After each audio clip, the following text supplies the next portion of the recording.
calling all beings, y'all. Let's get it. Put your hands together. Put your hands together.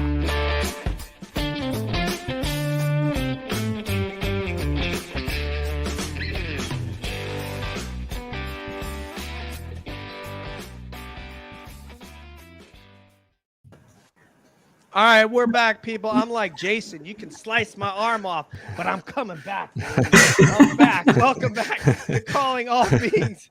My name is DJ San Marco. I'm your host. Honored to be here with my co-host, the brilliant, the suave, the debonair, and the bearded Nathan at A Wave Soul. How are you, sir? Who knew? Good, sir. How are you? I'm doing great, man, because I got some of my boys here. So let's start off with the star of YouTube, the F-16 pilot. He's living in Portugal. He's doing big things. He's beating down Mick West with a stick. Party people, put your hands together for Chris Lato! Woo!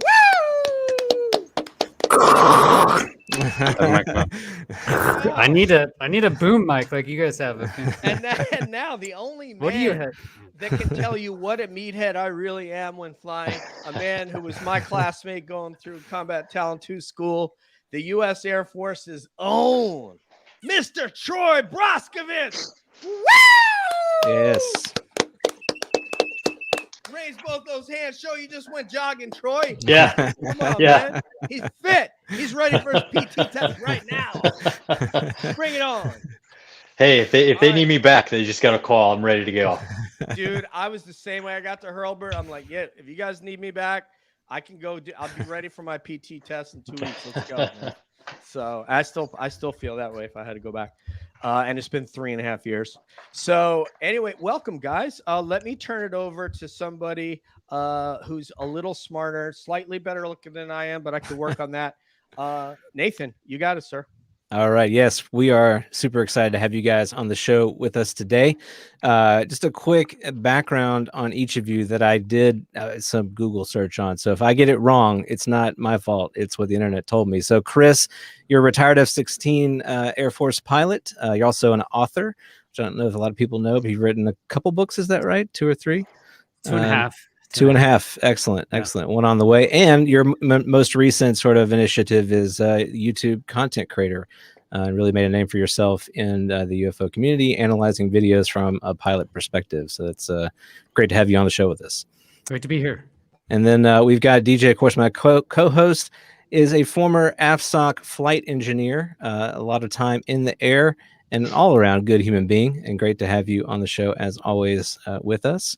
And then lastly, our special guest, who's new to all of this sort of stuff, but we are really, really glad to have him with us. That is Troy Broskovich. And Troy, you are also a retired Air Force special operations pilot, a long career with special operations, including some time with JSOC. Is that correct? Yeah, pretty much. Excellent. Excellent. I read a few books. I definitely can't write any. And I've said throughout my whole career, I've always worked with amazing people. I'm definitely not one of them. And I think having Chris right up there again proves that I'm just sitting working with amazing people. I'm definitely not one of them. So, well, he is one of them actually, but.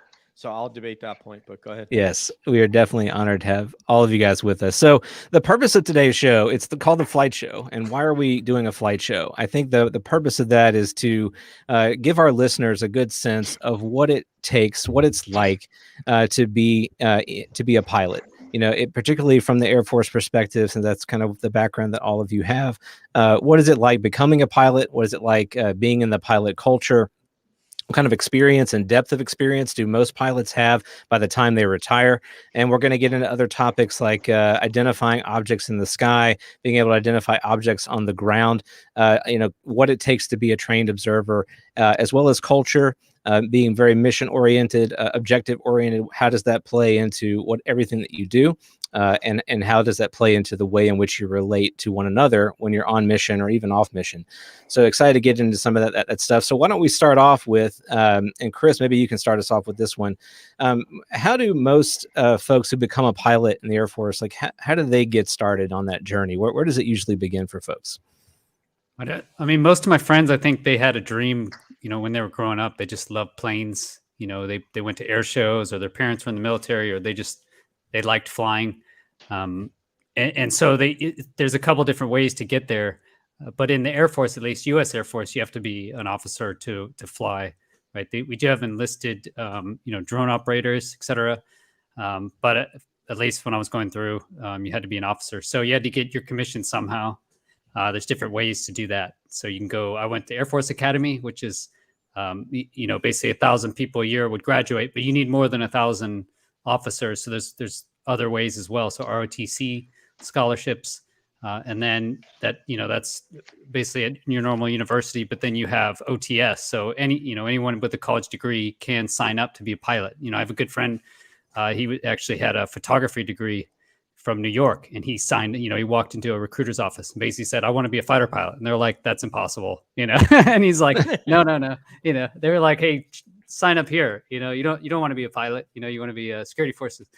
And he said no. Wow. And yeah, it worked. I guess they needed pilots, or I don't know what happened. So then from there, once you become an officer, which is kind of its own thing, you need a degree, you need some sort of commissioning service. Then you can put your name in the hat essentially to go to pilot training. And that's the Air Force Academies. It gets, at least when I was going through again, it got the first slots. So those first, I think 700 people graduated with me in class of 2000. If they wanted, they could go to pilot training, if they had like the medical requirements made.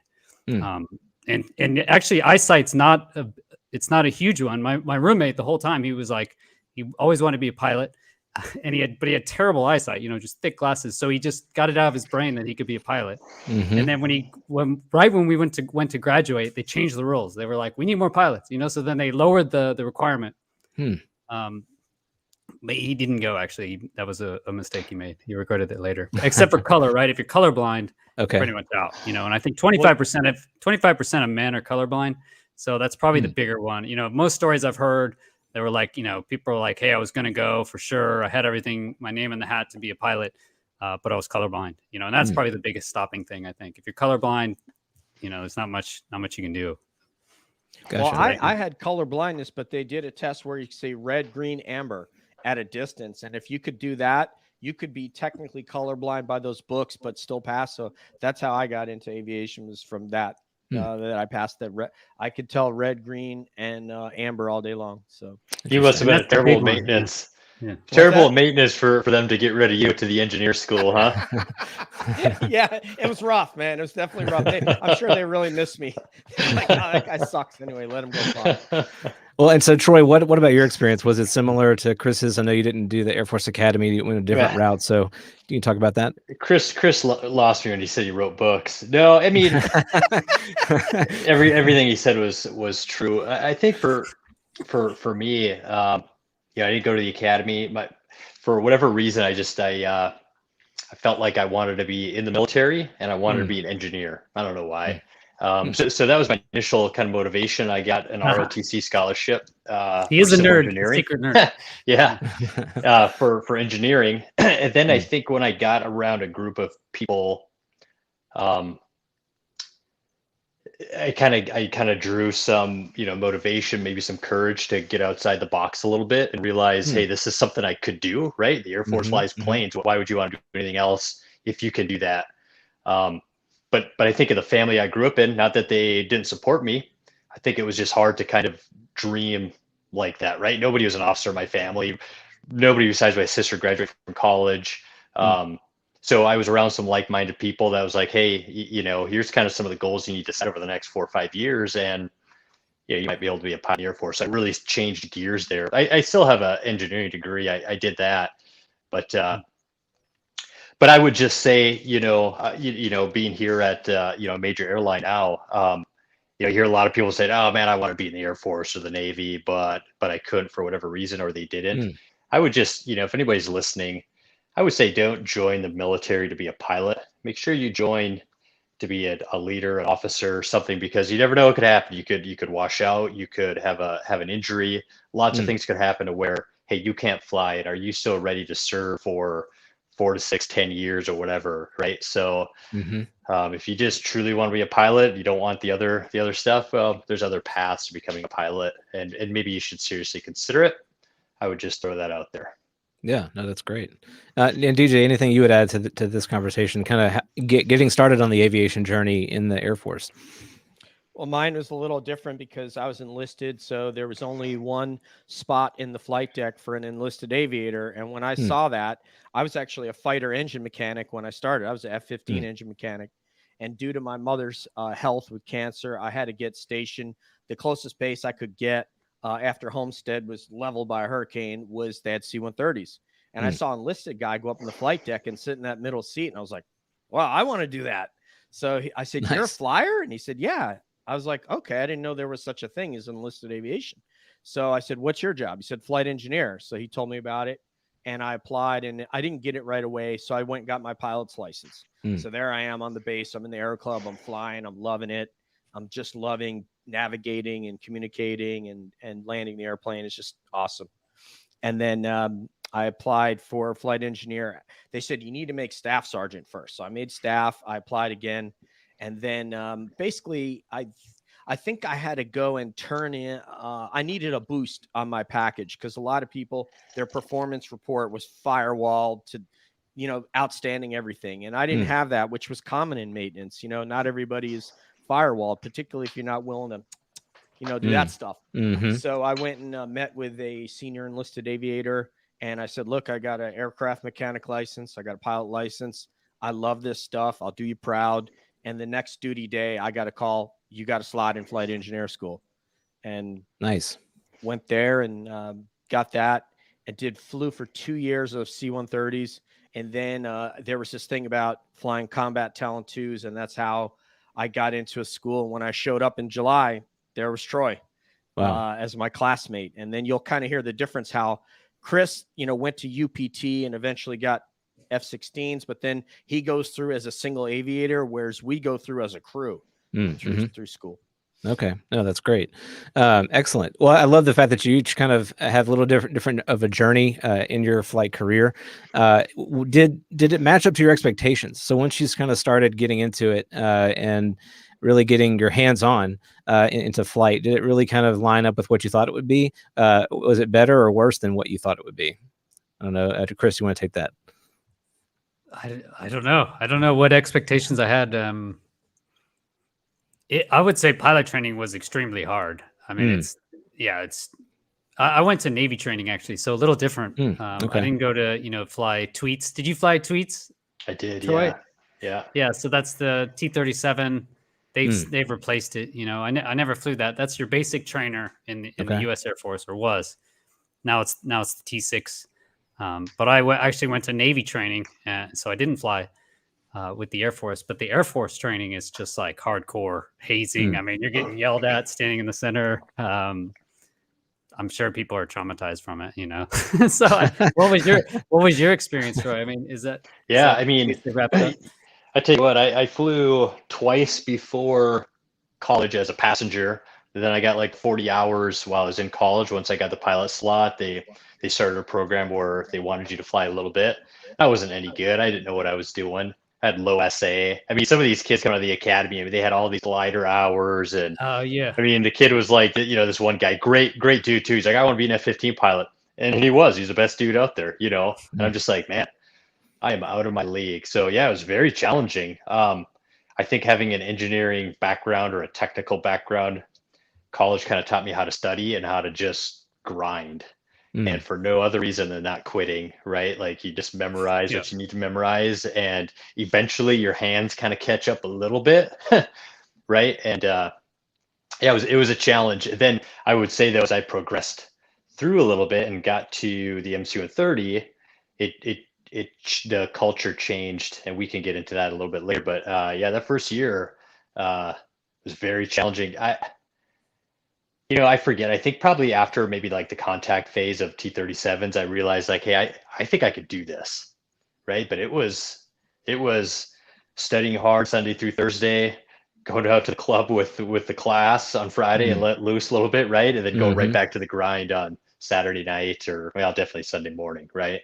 And if you don't do that, just like I noticed in college, you're not going to make it. But if you grind it out, you ask questions, and you're proactive with like, hey, I don't understand this, right? I need help. I think you Mhm. can do just about anything you want in your life. So it's not Absolutely. impossible. And so how much Tons of dudes make it, right? Like there's thousands and thousands of Air Force pilots, right? I mean, so right. you can do it. Yeah, they need pilots. I mean, they want you to Mm, succeed, you know. They just don't want you to succeed and then crash into someone else, you know. And mhm. then Right. Sure. that blood is on their hands because they didn't fail you when they should have, you know. Yeah. So Right. I mean, and clearly they're good at churning out pilots. So I think there's a misconception, at least as a civilian, maybe I had this misconception that some people are just naturally gifted, and they, and then when they get into the flight chair, that they're going to pick it up right away, and it's going to be no problem. But how much of it is that in the books, kind of training and just kind of learning the systems, and does the physicality of it and the sort of new way in which you're navigating the air as opposed to walking on two legs? I mean, how does your perception kind of shift to where it all kind of clicks into place? I would it's got to say be totally different, right? Yeah, go ahead. What's your case, Troy? I think maybe initially it's 70-80% mental. I think because if you can't stand up and go through emergency procedures or have the right things memorized, you're not going to fly to start with. Yeah. There's a lot of, we can get into like how DJ and I grew up. There's a lot of mission planning before a flight in the MC-130, and it's so different in the very first phase of pilot training. Like there's a lot of prep, there's a lot of chair flying. I would say, I don't know, Chris, what do you think? Like 2-to-1, 3-to-1? Like you fly like a 1 hour sortie. I mean, you're putting in hours and hours of trying to fly that profile. And if you've got no air experience at all, I mean, there's radio calls you have to make. You got to start the engines and taxi the damn thing to the end of the runway, right? Like you take these things for granted now, but I mean, just that in itself, right? Running through all the checks before you even crank an engine is like hardest thing to learn. Then eventually it just clicks. That's automatic, and then the next thing becomes automatic. But then what do they throw at you then? Probably like fighter fundamentals, right? Or put a bomb down. Like there's just always these graduate level things you need to keep learning. I remember I was in a C-12, so I did the second half was in the Navy program, right? We're doing like steep turns in the C-12, nothing that hard. And me and my buddy are getting it. We're feeling pretty good about ourselves, right? And the Navy instructor, he kind of hits us on the shoulder. He's like, "Hey, look, dude, we haven't even given you a mission yet. Just think about how easy flying is going to get at some point, right? Because we're not teaching you to fly to go have fun, right? We're going to ask you to do something with this thing, right?" They kind of click like, yeah, man, I can't wait for that. But I got to get these fundamentals down first, right? So there's a lot you of need prep. both. There's a minimum level of hands, I guess, what you would call it, like physically controlling the plane. You need a minimum. You need to be able to do these certain maneuvers. You need to be able to safely land it. You need to be able to safely fly in formation. You need to be able to safely do these other maneuvers that they're talking about to a minimum level, right? And that gets high. So fighters, if you're going to go the fighter track, that needs to be much higher than, like he mentioned, the C-12, or if it's a cargo plane or you don't need. It's much slower. The margins for error are much higher, so you don't need like the best hands, right? But you need to know all the regulations, all the procedures, all the rules, all the systems down pat. I guess I'd relate it. My buddy, so I have a good friend, anyway, we went through pilot training. Raj Achari, he's an astronaut now. He's in the Artemis program. Oh, cool. Raj Achari, yeah, he's amazing. He's the only guy I've ever met through my whole career that he was really like the guy. You're like, okay, he's going to be an astronaut. Like we all knew, we're like, he's going to be an astronaut, and a greit guy too. I think that's the worst part about those guys, right? You got to be nice on top of that, right? I always help you out. Give me something to dislike here. Come on, I want to hate you for something. He had nothing. Dude, he's just a great guy. He really is. Just super nice guy. Funny. He's not arrogant or anything. He was number one at the academy, and then he went to MIT after for his master's. He was number one there. He was distinguished graduate in our class. He didn't miss. I don't think he missed a question in pilot training, Troy. Not one. Wow. I don't know. Anyway, insane. We take a test every week. He's the only guy I've seen that really was head and shoulders above everybody. But he was there. He wasn't. I actually flew with him on my final check ride, and I beat him. I was better with him actually flying the plane physically. I just had better hands or whatever. But you couldn't touch him at all mentally. He was just always studying. He had his book like this, and whenever we'd be just like BSing or screwing off or something, he's just over there like reading like this, the regulation just line by line. That's how he would do it. And then we'd say something to him, you're always going to study, and he's like, make some joke, and yes, he did, Wow. So now he's on the Artemis program. So like you said, Troy, people just don't raise their hands, man. I've met so many people through my life, and they're like, oh, you're a fighter pilot? Oh man, I always want to be a fighter pilot, and I'm like, did you apply? Like, don't tell me that, but some people were like, yeah, I applied, and I was like, oh, okay. And I was colorblind, and then I'm like, all right, that sucks, man. You're colorblind. There's nothing. But like you said, Troy, it's so mental. Like literally it won't happen unless you apply. It's like anything else, what did every single YouTuber ever do? Like they published a video, like Right. you're not gonna Yeah, single pilot.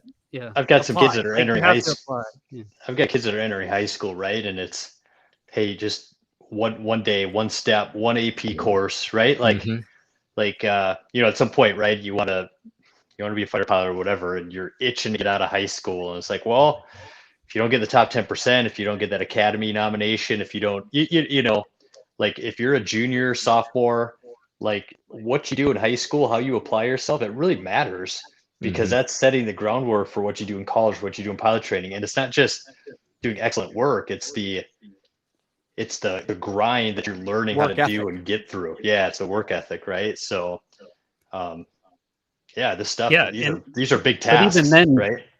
Yeah. Even then it's not worth giving up, like my buddy that just walked into I'm sure he had long hair too. He just walked into the office.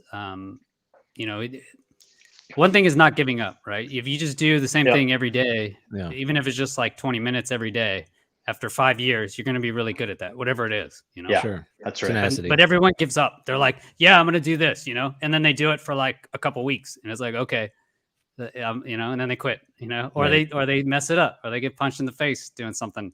They fail and then they quit. So how does that? Sorry, go ahead. No, go ahead. Well, I guess I'm curious to know from you guys, like, so how does it, by the time they get through all of those steps and they put in the hard work, what kind of people do they become? Like, what is it like with your peers when you're sort of focusing on a mission? Or, I mean, it sounds like to me, these are folks that have demonstrated through practical effort, that they can accomplish something, and they've developed that kind of discipline. And so what kind of cultural environment does that create when they get through that gauntlet? What kind of people do you run into, and do those personalities, like, how do you ensure that you don't just like run over each other? Like how do you get along in that kind of environment with people that have become so accomplished? What do you think, Troy? Well, I mean, you're on the crew. We had in pilot training, we had a flight that was really close. So, just like, still a slice of life, right? You got your alphas and the ones that would rather follow you, hey, this guy's going to go to this bar and everybody's going to follow him, right? On Saturday night, and we're all going to have a great time. We all just kind of fit within it. Otherwise, I guess you kind of get thrown out, right? But everybody wants to be part of a team, a tribe, something, right? So everybody just falls in. I would say once we started to separate, right? So you had guys that went T-38s, you're going to become fighter pilots, bomber pilots. I went to C-12s because I wanted to be in special operations. And our top stick, or maybe the second guy or whatever, he wanted KC-10s. It's like, well, why do you want to do that? But that's what he wanted, right? And then then I had some Marines in my class too, became like Gober pilots and different things. Sometimes when you run into these guys 2, 3, 4 years later, those new tribes they're part of, they've changed, right? The F-15 guy, the Strike Eagle guy, he's a meat eater and he's different than the C-5 guy, definitely. Even though maybe 2 years ago you're in the same class, but that's normal and natural. Sure. I don't think anybody really runs over each other. I mean, I think those people are found out pretty quick if they're just out for themselves. So I had a pretty good positive environment of people trying to help each other. And I would say, a few guys once in a while would be like, hey, this guy's doing really well. Hey, what do you want to fly F-16s? We had one guy who would always ask you, So some guys held their cards a little bit close to their chest, but overall, nobody was mean or held things back. We were all really helpful. It was great. It was a great environment. Maybe not all of them were like that. But then as you start to specialize, those tribes are naturally different. I think those cultures are different. And I think for a reason. So let me just let Nathan know. And I'm a panelist today, so I'm not asking you guys questions, but just so these guys are talking about, you're going through T-38s or what? Chris, what did you fly with the Navy? T-34s. T-34s, and then so you have that training. Then you go off to F-16 school, which I think he went to Luke. Troy went off to Kirtland for his specialized training in MC-130. So that's a whole nother stanza Layer. of the story. Right, exactly. Yeah, it's basically a Right, year. helpful. Yeah. Thank you. I had to go to Little Rock first to do. Oh, that's right. I forgot about that. Which is a totally different, Little Rock. different culture than MC-130s. Yeah, Hugely it is. different. Yeah. Yeah, I And guess that's- total training was 2 years for me. So I did Okay. well, plus 6 months for Navy because it was slower. So it's 2.5. Yeah, same with me. Yeah, I would say for us, it's just so, you kind of mentioned it, Troy, but there's no time for anything else. You know, that's all you're doing. You know, you're there, like you said, you're studying Sunday morning all the way through, you know, Friday, you know, mid-afternoon, evening. Yeah. You know, you leave, maybe it's 7, 8 o'clock on Friday night. You know, that's when you're walking away, and it's been at least 12-hour days minimum. So, and then you do it again, and that just continues, right? You know, when I was at the academy, you know, they're always like, well, when you get in the real Air Force, you know, it's going to change or whatever, and it did, but it was like more hardcore. You know, it's like crunching in. So it's just, I would say it's just super pressurized. You know, at least in the fighter world, man, it's just like it's the same. Pressurized. So everybody kind of you tend to align. You're on the same team. You know, if you imagine like whatever your name your favorite sports team, it's like those guys. You know, that's all they eat and breathe, that brand or whatever it is. You know, probably. So I would say for us, that you really get specialized. You know, you notice really different traits and all the different, you know, the fighters. And I would rarely interact with any of the cargo guys ever. You know, we barely interact with them. We're at different bases, you know, doing different missions. They're in a different. They have a different whole cycle of where they're moving and everything. So interesting. I'd say the same, mostly because you guys weren't awake at night, right? When it got dark, it was no flight time, you guys. So yeah, we flew at night, so it was a different thing. But what I was going to say, Nathan didn't ask me this question, but coming from being a maintenance troop, which I was, going off to flight engineer school, I can just tell you, start to finish, it changes your entire life. Like your entire life is now focused on one thing. The way you speak is different. The way that I would speak with colleagues in maintenance is one thing. And then I get around officers like Troy, you change the way you speak. Everything, your whole life changes. You're now living in these books. And I had to go through one school that was just for calculating takeoff and landing data of the airplane. They want you to learn, can you calculate that you could land the airplane anywhere under any conditions and then take off anywhere, and what all the data would be around cruise, climb, descend, so that when the pilot turns back, can we land on this dirt strip ABC that we've just got a frag for? Yes, we can, or no, we can't. And you've got the data to back it up. That school I almost rocked out of, you know, special eds kid. So, you know, it was very difficult. I failed a test there. And my instructor said, I don't think this guy is cut out to be a flight engineer. And then I got a meeting with the commander. So I put my blues on, I march in there, and I told him, yes, sir, I have these credentials. I know I can do this. And he said, you know what? You're going to get a second chance. So you're back in training. Nice. And then I got the most complex fixed wing airplane, tactical airlifter in the Air Force. So I guess I proved him right. That's awesome. Well, I mean, but what a great illustration, right? Like DJ, what you just said is just echoing what these guys have said. And that's that, you know, putting in the work and going after it is more important, probably the most important factor than just sort of natural ability. And I think maybe a lot of folks have this conception that like, oh, I just need to be a certain type of person to begin with to do whatever it is. But it really is putting in those steps one after the other to accomplish that ultimate goal. Yeah, and I went to flight school. I needed to pass that school to go to flight school at Little Rock, where Troy also would have been. He was there a little after me, but I had no problems in the flying part. I mean, I went through there like, I don't know that I was outstanding, but I had no issues getting through flight school. And then I was just flying at Little Rock probably when Troy came through there. So nice. Hey, could I say hi to Rob? Rob Warner. Hey, Rob. How's it Hey, going? Rob. We'll get a comment up there from Rob. Yeah, there we What's go. up, Hey, Rob. brother? Good to see you.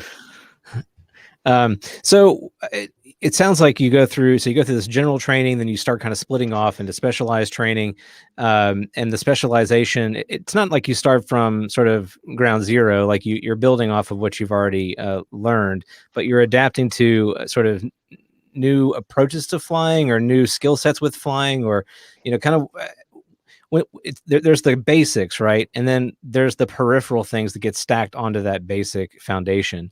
When it comes to Chris, like your experience as a fighter pilot, and Troy with the 130s and the special operations flying, like how much additional how many additional layers are kind of stacked onto that overall knowledge, but by the time you become a trusted person that they can send out to do XYZ.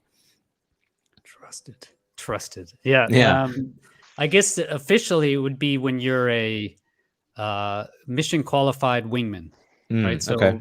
you get out into the Air Force. So like we mentioned, about 2 years for training. So I went to Navy training for 6 months for the T-34. That's like your basic, it's just a single propeller plane. Here's how you land. Here's how you take off. Some basic formation. And then that's where we split. Troy went the cargo route, which is the C-20. What is it? What was it? T-44? T-44s and C-12s at the time. Okay. Yeah. So they were learning that as a crew aircraft, right? So they're learning co-pilot, pilot, different procedures and everything. Bigger plane, right? So it's many ways more difficult to land. So then I went T-38s, like you mentioned, and that's that plane model I keep using. I'll just grab it right over here in a second. Sorry. Of course, right? Yeah. Yeah. I got it right here. I can't believe I had it over there. I'm fight our guys for that. Just banks off screen. There it is. Yep. This is my best. This is my only trophy, actually. I think nice. This is when I beat Raja. That's why, because he's an astronaut. I'm like, bragging rights. Yep. Yeah, he was DG, distinguished graduate of everything, MIT, but he didn't win this award. He didn't win this award. Love it. But that's so T-38, and then it's single seat, right? The guy, in the front, and then there's like this guy in the back just breathing on you. You just hear him breathing. It smells bad. And then from there, based on how well you do, your rank, and then like Troy was saying, hey, do you want F-16s? How many spots they have, they match you to a spot, and then so from there, it's probably another. Then you just know how to basically fly, but you don't know how to fight. Yeah. And so that's what fighters have to learn. If you go the fighter route, you have to learn how to actually fight. And then Troy, he has to learn for how to do like tactical infills and do all these crazy, night low level flights or whatever crazy stuff they do. I don't even know about. So totally different mission sets. But safe, I guess. And then it gets to a fully qualified instructor. I think is your best. Your weapons school graduate is your absolute top of the top. There you're going to be your most competent, most proficient. They have the most hours, but there's very few of them. And then it goes to your instructors. But that's 5-10 years down the road. Wow. Okay. Got it. Troy. That's too long. Yeah, no, I tell you what, like I think about all the different stages, right? And you start to feel pretty good. You get your wings, and then you go to Little Rock, and nothing about a C-130 at all, right? And you're sweating again, you're grinding again. You get through that, and I go to MC-130H school in Kirtland, and you're excited, and nothing about that mission, nothing about that airplane, and you got to remember too, this community is. They rarely take new co-pilots out of pilot training, right? It's usually a pilot that has been in the regular C-130 community for 3, 4, 5 years, and they're aircraft commanders at that point, not co-pilots. Okay. So once in a while, you get a young loadmaster, a young navigator, or a young co-pilot, right? So I have to be one of those. And what was fun about what was different, like the shift that occurred there, was these guys wanted you to succeed, and they wanted to teach you about the Talon tradition, which started in North Vietnam flying missions, and it started in Desert One in Iran in 1980, landing in the desert there. And actually, some of our instructors were on that mission. They landed in Iran. So when I got there and I started to realize who I was around and the people I'd be working with, man, I was in heaven, because it's like, this is where I want to be. And now I just need to figure out how to fly this plane. But there's so many requirements, right, DJ, that we did that. When do you feel good about it? I don't know. I'll tell you, up to the day I retired. I mean, honestly, like I did a 60-day TDY. I left Okinawa. I went to Florida, where our schoolhouse is at. You know, I'm an instructor pilot. I was a former evaluator pilot. 20 years in this plane, essentially. And in the hotel room, I'm like, okay, tomorrow I got to refuel some CV-22s, and I got to go hit a tanker, and the weather looks like crap, and I got to do MVG low level with this student. And I'm looking at, FARP. I'm like, okay, I haven't done forward air refueling in a long time. And I'm in the checklists, and I'm in the Vol 3. I'm in our regs, being like, all right, here's the point. Here's this. I'm in early, setting up the briefs, and I've got students with me too, right? So I've got to be on my game a little bit more than normal. So that's what I loved about the plane and the mission set was, you don't know if you're going to land on a grass strip. You don't know if you're going to land on a taxiway, tomorrow. The mission might call for that. And there's nothing better than running out to your plane, not be able to do some of your normal duties, but just getting the C crank engines. And the loadmaster looks at you and he says, hey, we're good back here. Don't even worry. You look at DJ, he's like, the plane's good, you're good. And we can land at this place like this, like the plane is set. And you crank and you go and you look at your watch, you're like, holy crap, man, that was fast. We got off fast, didn't we? Oh yeah, we did. And you're going. And you just look at your buds and you're like, man, if we weren't all good at what we do and had the utmost faith that everybody else are doing their job and not need to be backed up all the time, we wouldn't be as quick as we would be. We wouldn't be as dynamic as we would be, and we wouldn't solve problems, because some of these users, man, they want you to haul some crazy stuff, some heavy stuff, or maybe something that the regulations really, they don't say you can't do it per se, but our loadmasters, our engineers, man, they'll figure out how to put that on there. I mean, I remember we had in the back of the plane one time, we had rockets and little birds, and we had so much crap back there. We're going down to Colombia because we had hostages down there. And I was looking around as a co-pilot, just like, this is awesome, man. This is awesome. Yeah, I originally wanted to fly C-130s, actually. And then I had this simulator instructor. He was an old Marine, like you said, and he was like, why the hell you want to fly those slow ass planes?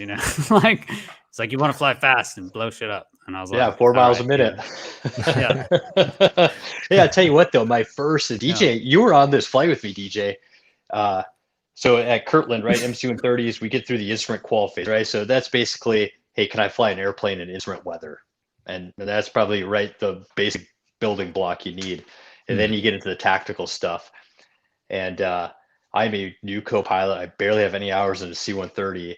And that night we were in weather, terrain following at 250 feet. I got a ridge line off my right wing, about 200 feet off our right wing. 180 and and you're just inching into this ridge line. And then later on in the sortie, we threat pen at 100 feet, right? Over that spot. I'm just sitting there actually flying it, because in this plane, the co-pilot flew as much as a pilot. And I'm like, I can't believe they're letting me do this. Like, I have no idea what I'm doing. Like, on MVG, I know what I'm doing. But you're using MVGs, or you have radar? So both? For the threat pen, it's all visual. You've got an IDS, you got that FLIR that helps you. You do have a forward-looking IR. Yeah, but it's mostly visual, unless it's just so damn dark you can't see a horizon that you shouldn't be doing it anyways. But when you do, that IDS gives you a nice picture, right? So, but you're flying using night vision goggles, so you flew on that a lot, MVGs. Yeah, yep. And most guys, I think, DJ, you to test. I did anyways. Even if I was doing instrument approach someplace, I had my MVGs on my head, because, hey, whatever gave me the better picture. Hell with the rules. Whatever gave me the best picture is what I would use. Did you guys have a heads-up display? Did you ever get one of those? No, the MC-130J does. They have Yeah. It's got some nice toys and a heck of a lot more power. But the fun part though is really being on the radar. That was when Chris, it would be unfamiliar, but there's 5 people in the flight deck. So there's electronic warfare officer sitting on the bulkhead to the rear. There's a navigator to his or her left. And they're both navigators by trade, but one gets all the EWO beep and squeak training that you're familiar with from your training as well. And then you have the flight engineer sitting knee to elbow with these 2 guys. But when we're doing IMC on the radar, there's nothing that did it for me more than being IMC.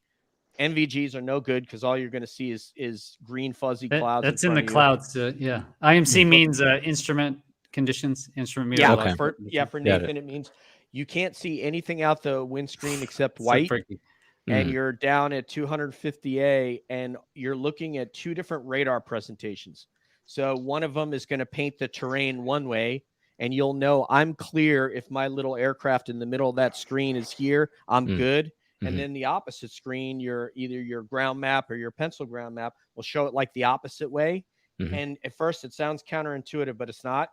And then you're like, okay, I can look on 2 different radars and see that I'm clear. So the reason the whole thing with the 5-person flight deck is Troy was trained in flight engineer stuff.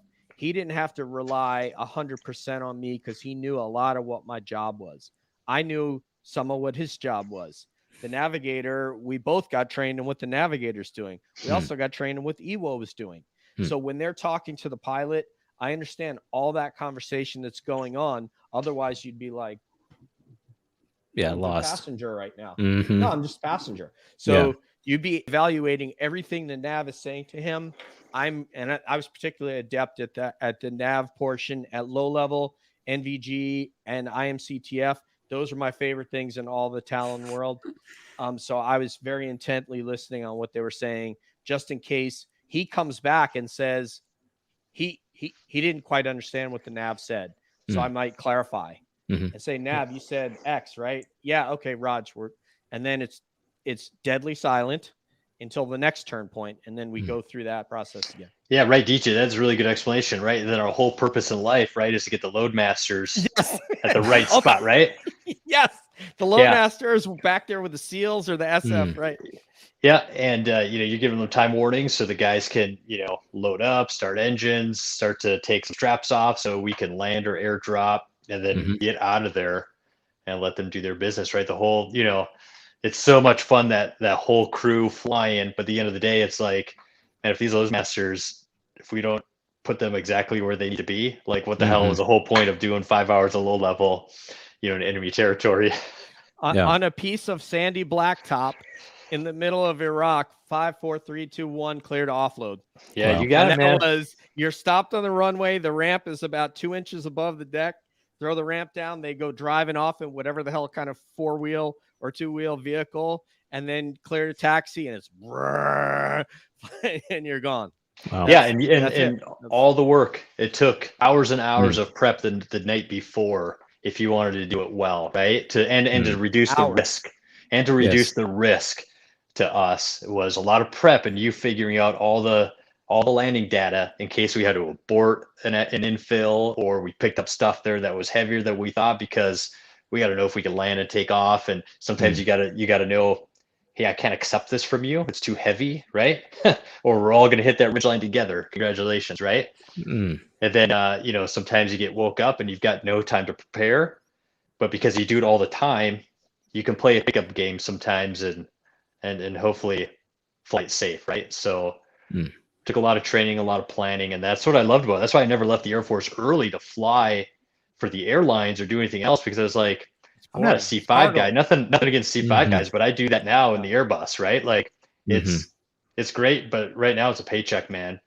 Before then in the Air Force, it was a lifestyle and a culture and a brotherhood that was unbelievable for That's me. awesome. Yeah, no, I love hearing all of y'all's stories. The depth of technical experience that you've explained, for me at least, is brand new territory. So all of it, when I come at this, is kind of just purely from that's cool. They're pilots, and they can fly airplanes.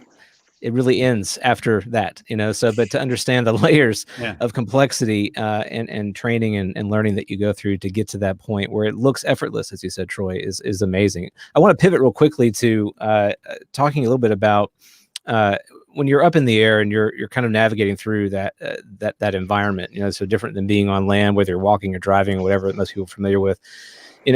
How do you kind of come to train yourself to understand what it is that you're looking at? So you're not only looking at, sort of, I guess, weather, which is in the air and a lot of that, but you're also looking at other objects. You're looking at other planes that are there of different shapes and sizes. And sometimes you're looking at, I guess, missiles or weapons or whatnot. So how do you, and maybe this is a good question for you to start off with, Chris, like, how do you get to learn and understand and differentiate, what it is that you're seeing in the sky after you've gone through all this training?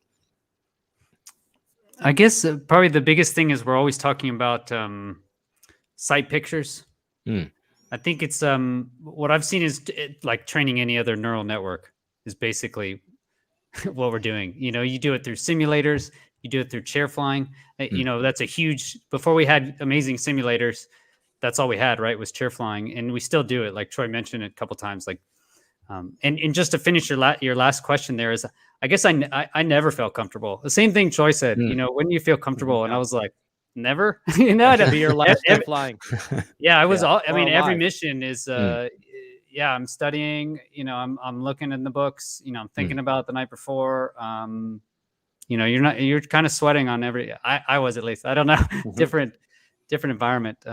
But yeah, there's just I never felt fully comfortable, even at the end.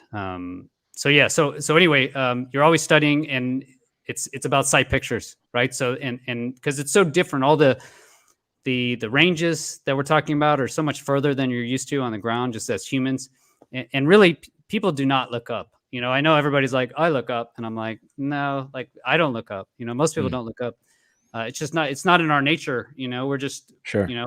all of our threats up until recently were pretty much around here, maybe from a hill or something. So it's all training sight pictures. That's probably your biggest one. And the best way to do it is real, right? So even on later missions, when we're going out to, if I haven't flown in a while, I'll recage my eyes. So every day of the environment, will be a little bit different, so like this will be like, that'll be like 500 feet one day, but then the next day, for some reason, it's like here.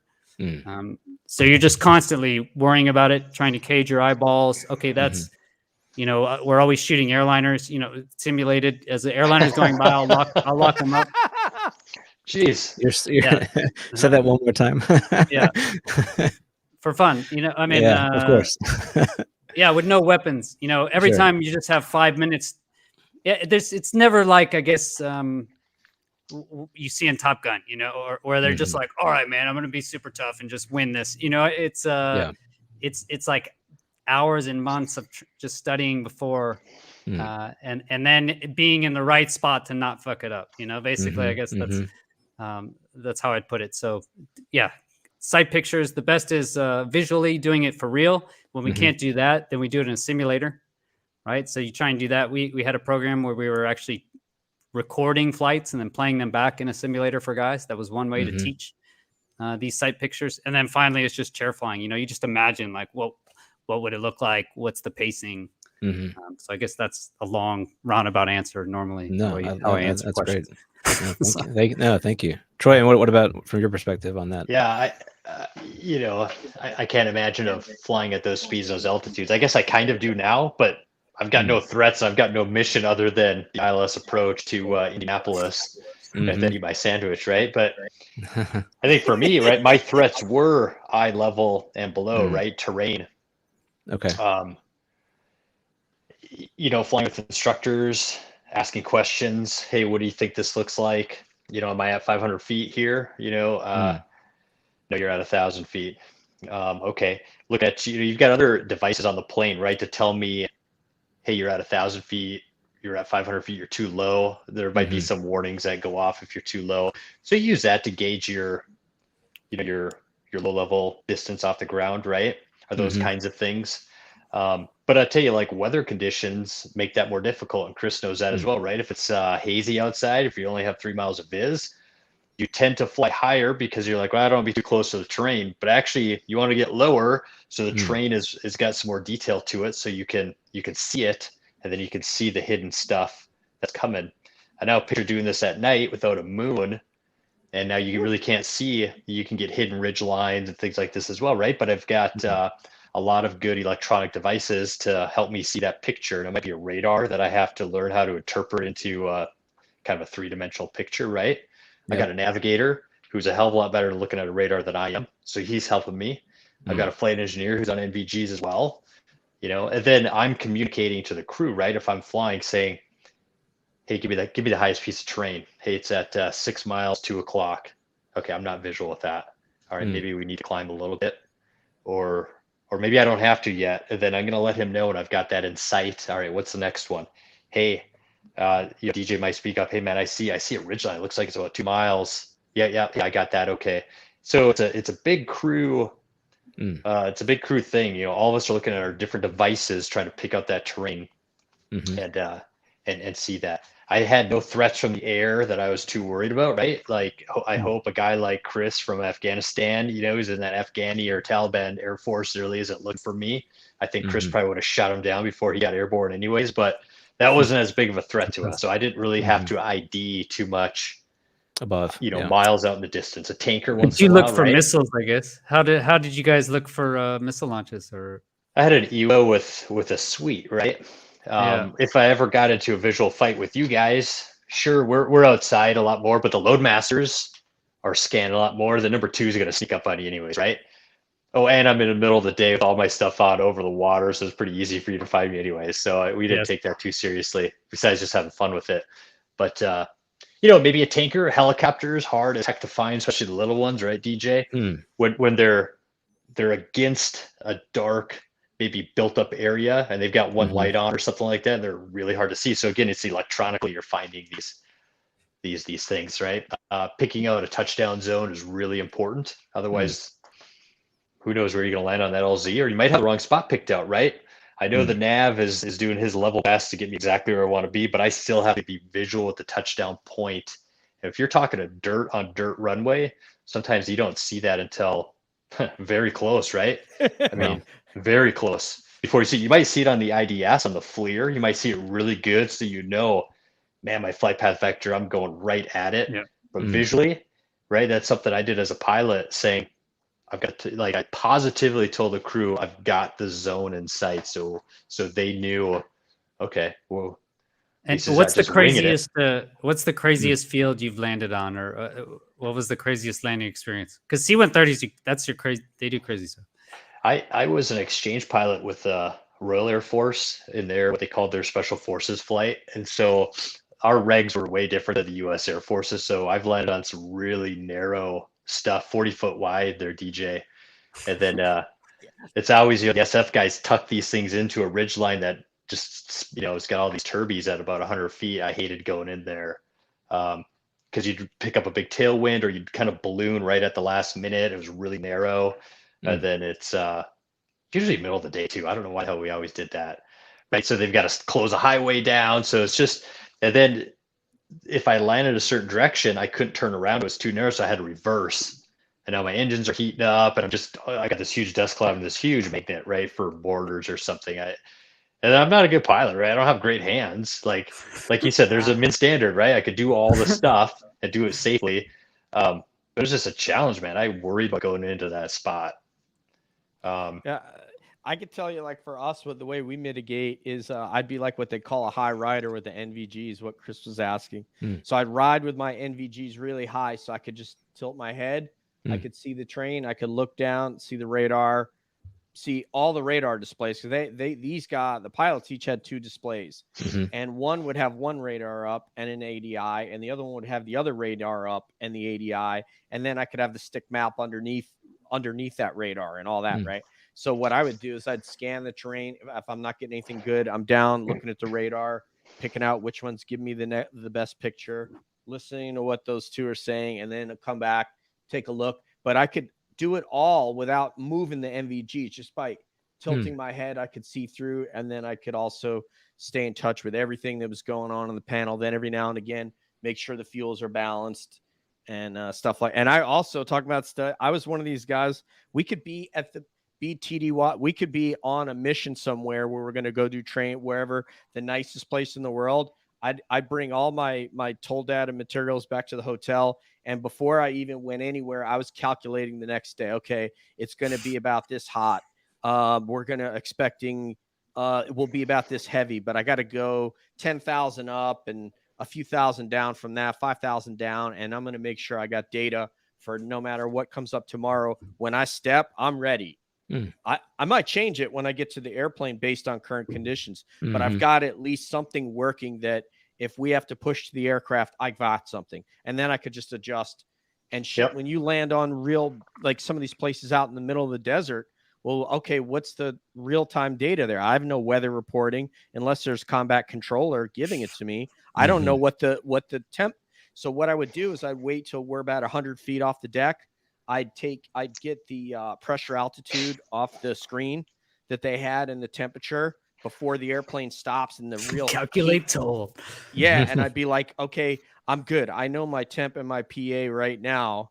And I'm good just in case what I calculated was wrong. And we're going to have to get that close or we're not going to make the end of the runway. And that'll happen if you're taking off somewhere like 7,000. You know, you went to Bogger. Imagine like places like over 7,000 feet there. You could get in a big hurry, especially if there's a slope and all that stuff. So that's how we need 8,000 feet to land. 8,000 feet long runway. That's hilarious. Oh wow, yeah, we do And like it has to be like feet. perfectly straight. Pristine. Yep. And typically what would happen, Chris, with the C-130 guys is when we would get in a C-130 guy, and Troy will tell you this, we'd put him in the aircraft, we'd get him on the TF radar, we'd get down to 1,000 feet. We go, okay, so that's kind of their normal low-level altitude. And we'll be like, okay, we're going to set 500 as our set clearance plane. So they'd come down, and they might get a little shaky. Then when we set 250, they'd be riding high. They'd be up near 400, and the queues, and be like, get on the queue, like push down, get down on the, remember that, Troy? 250. So you're talking 250 AGL, right above the ground. 250A, but yeah, and you're just following. You're just putting your flight path vector inside another circle, right? So it's like a video game. So usually, I kept my NVGs down. It could be distracting if you're going in and out of the weather. I usually just kind of sat down a little bit, lower my seat, just played a video game, and just pretended like everything is gonna be okay. Yeah. Flying in the clouds, man. Don't show you're weak. Just stay on that thing. But Troy, did you remember guys coming in on slicks that didn't want to get on the queue? They would riding high on the queue, and the instructor would tell them get on the queue. I remember that. I mean, like Chris said, you did too. I mean, like my last assignment there when I was flying, I mean, even I had trouble sometimes, where it's like, man, you're in the weather and you feel like you're going too fast because of the noise the plane is making, but you're not. And you just don't want to push over like maybe you used to when you're younger, Scary. like proficiency is everything, right? These skills are perishable, right? So you have to practice. And I'm sure, like there are some months or after deployment, you're just like, man, I have got this thing licked, like checklists, like everything. Like we're just so bonded and you just fly so much. And then you get 2 weeks off or maybe you go to SOS, right? Or something. And now you just are just like, oh gosh, like I haven't been in the books because I've been doing other things and I'm not proficient at all. Right. But that's what instructors are for and crew and simulators. And hey, another thing just I thought of as well, when you're talking like visual acuity and stuff, we had NVG. I don't know if you ever use these, Chris, NVG, like a terrain maps where they could change the moon. Yeah. They could give you different, you go into a dark room with a terrain map, right? And it would have power lines on it and a lot of different things. They could change the percentage of the moon illumination basically to show you, hey, this is how a ridgeline can get hidden. And you could be thinking you're clear of the one out at 5 miles, but there's one at 2 or 3 that you're going to hit, right? So they show you these things as well of how these illusions and different things can work. Fascinating. That's awesome. Well, if you guys don't mind, I mean, after hearing all that stuff, I think it's incredible, and I'd like to pivot again to looking at some actual videos and getting your thoughts on some of this stuff. So, for most of you, except for you, Troy, so apologies in advance. This will be new to you, but Yeah. you know, these are some cool videos that show interesting things, and just want to get some takes on it. So, the first one that I'm going to put up on screen here, let me get that ready to go, is a video that was shot by some photographers, essentially, and these guys were doing some drone photography in Beaver, Utah. This was in January of 2019, and they were really just out shooting some landscapes, basically. And then when they got back and processed their video, their raw video, they saw something that was pretty strange. So what I'm gonna do is put that on screen, and we'll do the audio a little bit, and we probably won't do the whole clip, but we'll do enough of it for you to get a sense of like what it is that they were seeing. So let me add this to the stream, and get the sound going here, and we'll press start. And Yeah, I work curious what speed you guys think this is going as well. documentary outside of Beaver, Utah, and so that was shot, maybe a couple miles outside of Beaver, and Beaver's like 2 hours, an hour and a half, maybe 2 hours north of the Nevada border, and we're just like, me and our drone operator, basically what we do is we go out and just find epic landscapes to use as B-roll in the film, and so we put up the drone, got some pretty great shots. We're probably like 400 or 500 feet away from the drone. Don't hear, don't see anything. Go back to our hotel room that night, go to dinner. Our drone operator kind of starts scrubbing through the footage. We just go through the footage every night just to make sure that everything turns out okay. And he comes up to us at dinner, and his face is just like totally white. He's like, guys, I don't know what I just saw, but like we captured some crazy shit out there. And all right, let me stop it right there. I think you guys saw the clip a few times. So let's get some initial reactions. I know, Chris, you've got some detail on it, but I want to come back to you. Troy, what's your initial reaction to this video? My initial reaction, because I have never seen anything personally abnormal, is, well, if you want me to think it's something other than what's explainable, or that's not doctored, like I need, and I don't really even care, but if you told me like I had to believe, I'd be like, well, I need somebody to kind of break it down for me, right? Explain to me why this isn't, because I've watched movies with dinosaurs in there, and dinosaurs are extinct. Exactly. That's right. No, that's a great point. No, it's a great point. Not that I don't believe, but if you told me my life depended on it, then people would have to help me understand it.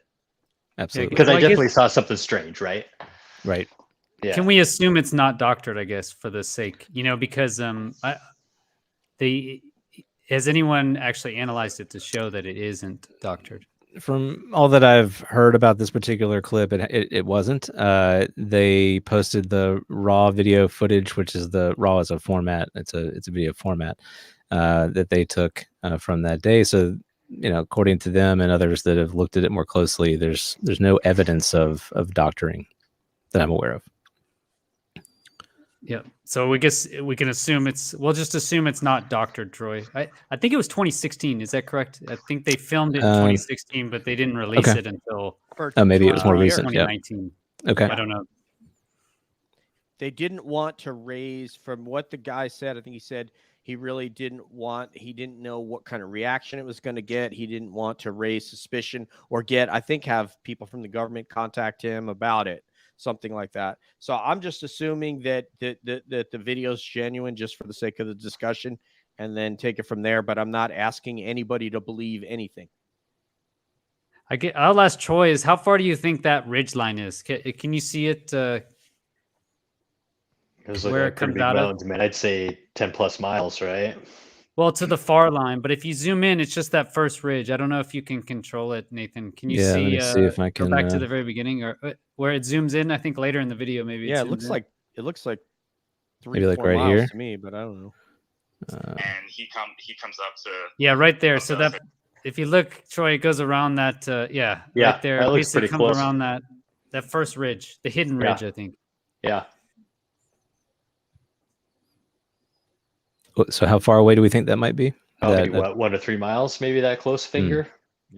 Yeah, I said more than one, but yeah, I think you're right. Less than 3.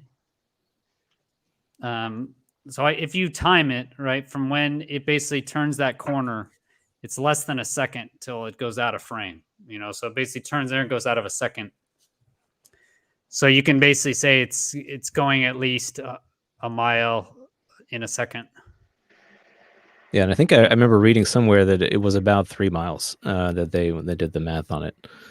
Yeah, I was trying to find the coordinates. I couldn't find the exact coordinate, but let's say you could find the coordinates of that ridge, and then you just go forward. But it's at least a mile, I think. Mhm. So I guess the answer would be it's going at least a mile a second. So a mile a second is 60 miles a minute, right? Mhm. So that's Mach 6, or is it Mach 60? It's fast. Yeah, it's Dude. Mach. So 10 miles a minute is Mach 1. So 60 miles a minute is Mach 6. Okay. So if it's not doctored, and it looks like it's coming from that ridge, if it looks like what it is, then it's traveling at least Mach 6. And if it were 3 miles away, that would be a 3 times times that. multiple. Okay, got it. Yeah, But it's not hypersonic, but it's damn fast. Well, that would be Mach 18. That would be hypersonic. Oh, okay, wow. Oh, I think So, hypersonic is 5. I think hypersonic is Mach 5 plus. But And what is sorry for my ignorance. What is supersonic, or when do you get a sonic boom? What is it's yeah, it's based on the pressure and the temperature, the density of the air. Okay. Because it's a impact wave, right?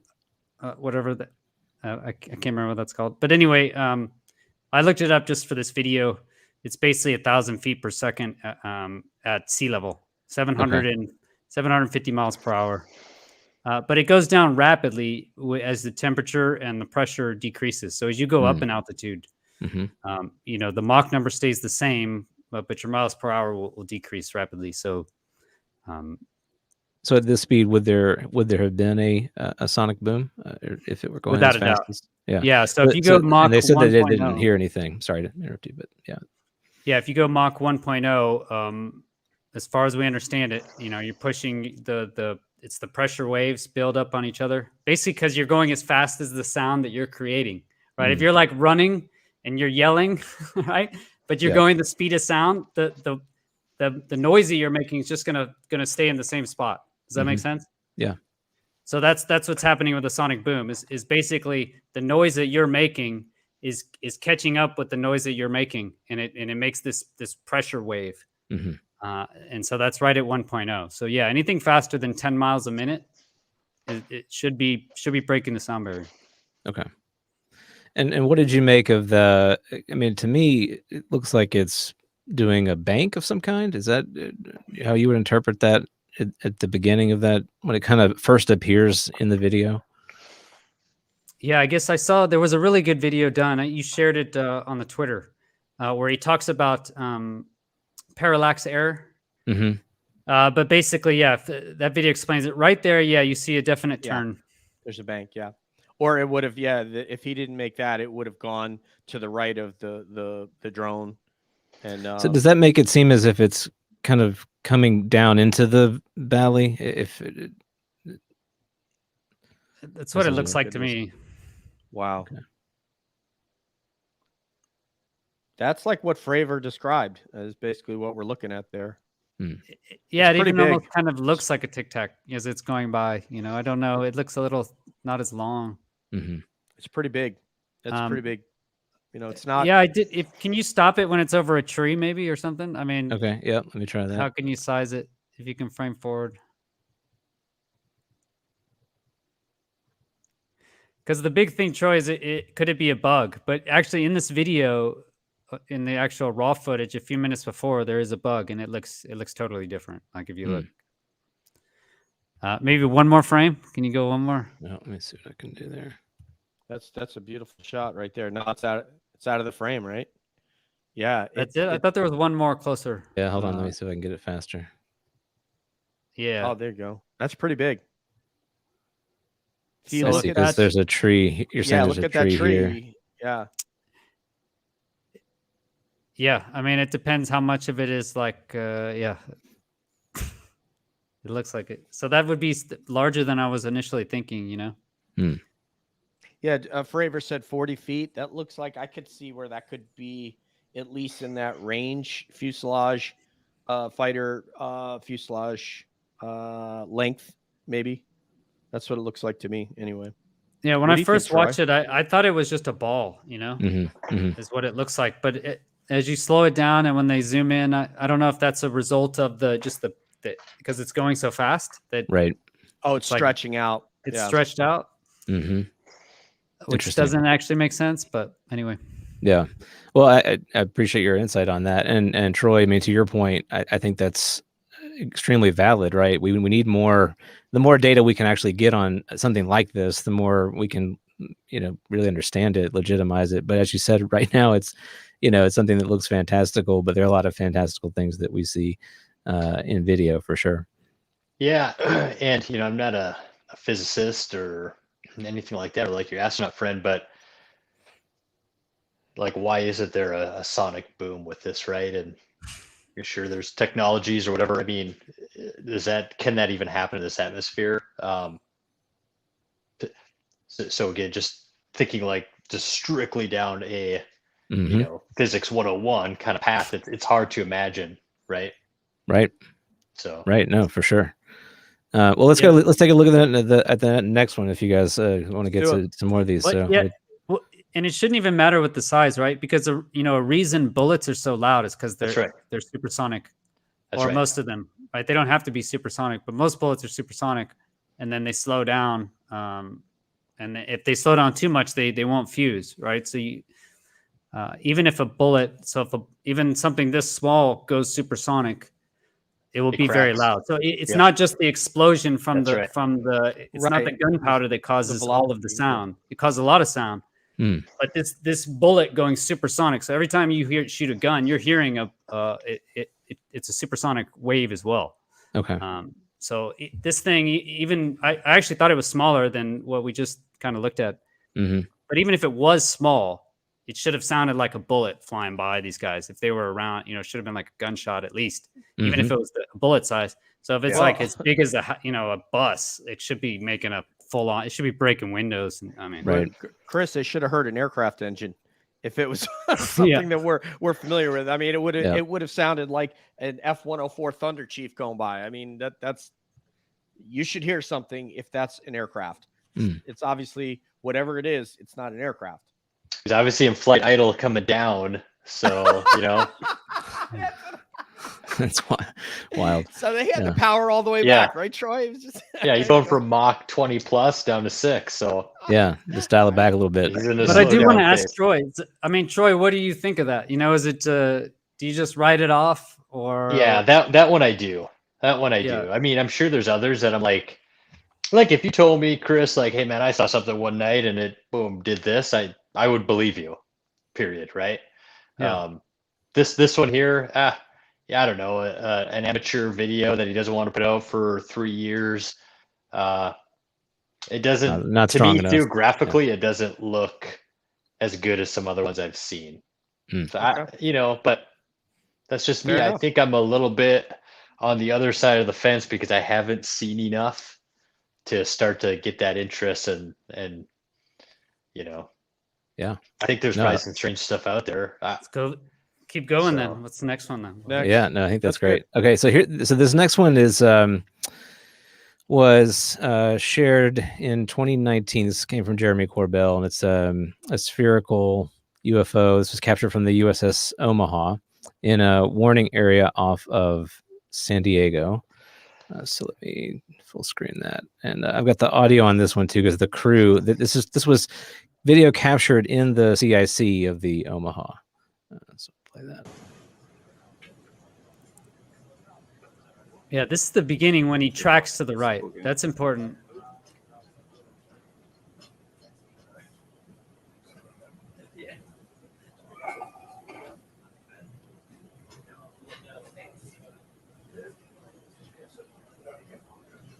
Frank Omaha, pick me kid, Rocco Pearl, the pass ability to launch helo ASAP. Splashing is bearing a ring. Sure. Got 2 wins, 30 knots. Keep going, bro. So, you're making 10, so you can probably bring back 35 relative to sir. Yeah, I agree. You got a lot of white water up there, so 6 foot 12. Whoa, it's getting close. Yeah, we have 31 knots sustained wind, top side, gust of 40. What was splashed? Splashed. Mark bearing a range. All right, that's the clip. Reactions, Troy. What do you think about that?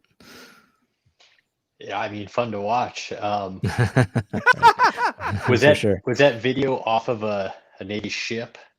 Correct? Yeah. It's the USS Omaha. That video was out of the CIC, and I'll just preface this whole thing with saying that I believe that the Navy's given these to Jeremy Corbell because I don't think that video would make it off the CIC without someone getting court-martialed. So clearly someone is allowing it to be emailed or somehow Dropboxed to Jeremy Corbell, and that's how he's getting these videos. He's gotten 4 or 5 of them or something. I don't know, 2 or 3. I don't know how many, but he's gotten several. I just want to bring up one point since you brought it up, Nathan, is Mick West was saying he has an argument that basically it's just a light behind it's like a flashlight on the horizon. Okay. A distant plane. Right? It's a distant plane, and that's at the end. That's what we're seeing, right? It's flying away. You got this plane that's flying away, on below the horizon, and so that's what you're seeing. Like it's like going down like this, Got it. That's basically his main argument.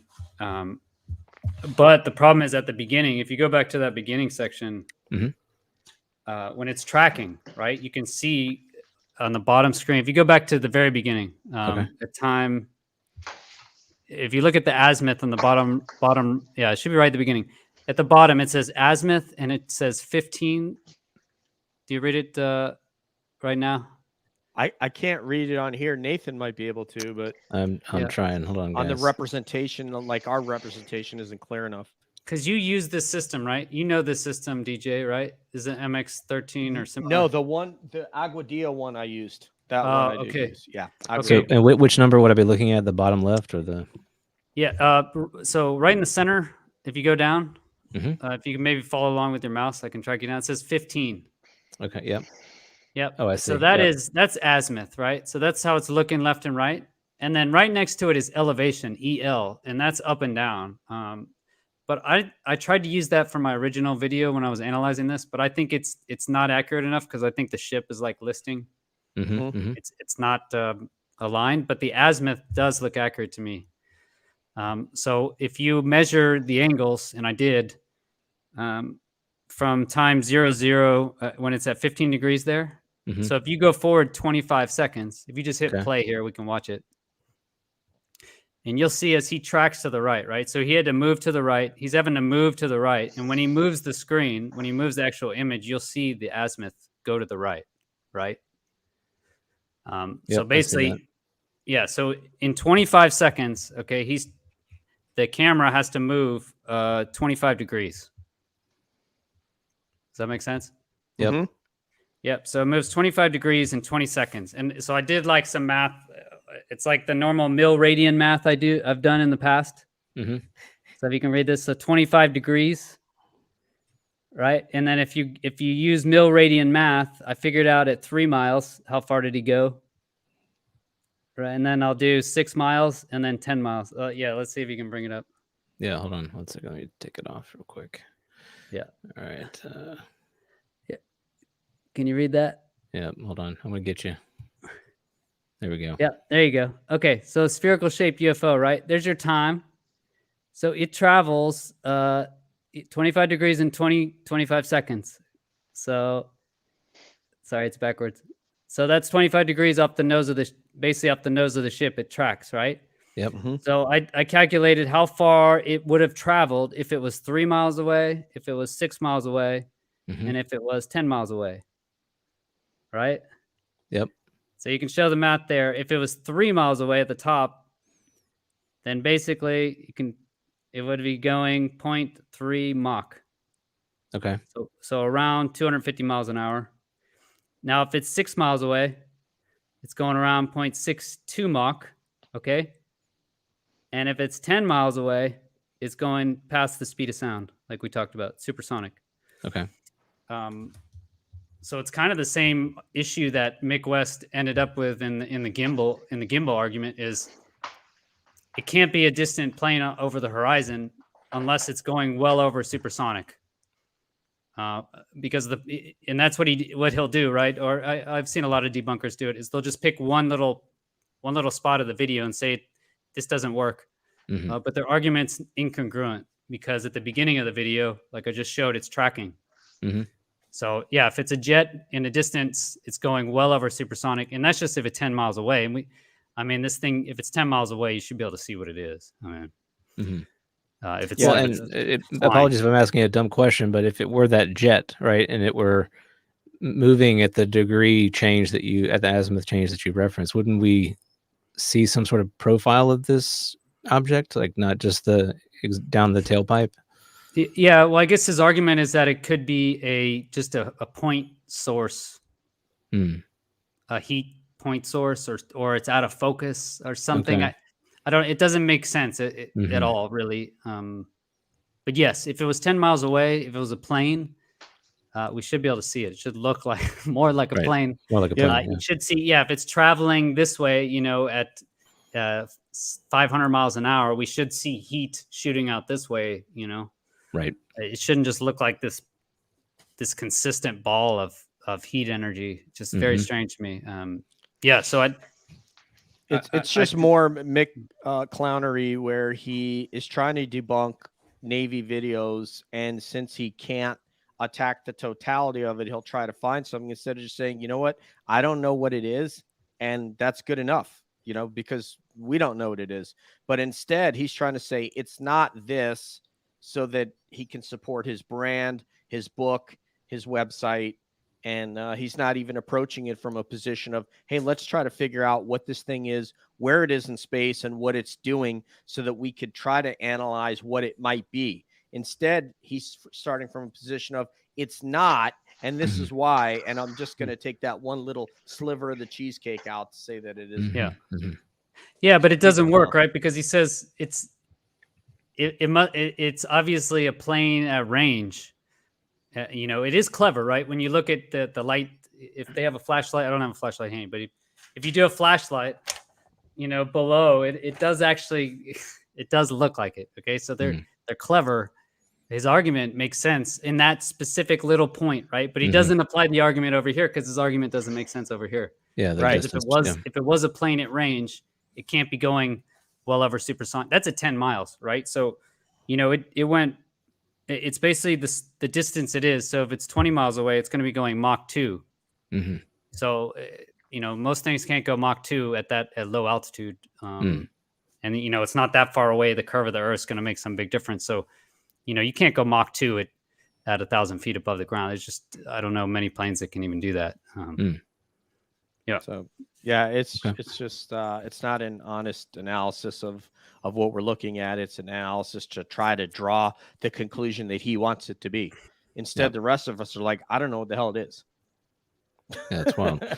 Any other parting thoughts on this one, Troy, before we go to the next one? Hey, Chris, how would the math change if do we know if the ship is stationary or could it be moving in the opposite direction at 15 knots, and how would that change the math? Yeah, it could, but that doesn't change the angles, right?